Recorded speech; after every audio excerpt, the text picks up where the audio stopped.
Hello guys, and welcome back to MS Tech Tutorials, and in today's video I'm going to be going over how to fix the Xbox error code E105, and let's get straight into it. So the first thing you guys want to do is you want to go ahead and click on the Xbox logo on your controller. Then you want to head down to Profile and System, and then I recommend you guys signing out, and then go ahead and just sign back in. Now once you go ahead and do those two things, you should be good to go, and you can check to see if that fixes the issue. The second method you guys can try doing is going over to Settings. From Settings, go down to Accounts, and then from Accounts, go down to Remove Accounts. So a little bit similar to the first step, but go ahead and just remove your accounts and then add it back in. You can check to see if that fixes the issue as well. The third method I recommend you guys doing is going over to General. From General, going over to Network Settings, and then from Network Settings, go down to Advanced Settings.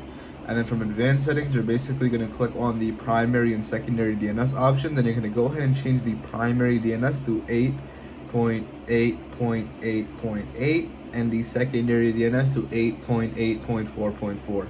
Now once you go ahead and do that, you should be good to go. I recommend also turning off the console. Go ahead, either like restart it or just turn it off. But anyways, once you're done with all of that, you should be good to go. And that is it for the video. Thank you guys for watching. Make sure to give the video a thumbs up, subscribe to the channel, and have a great day.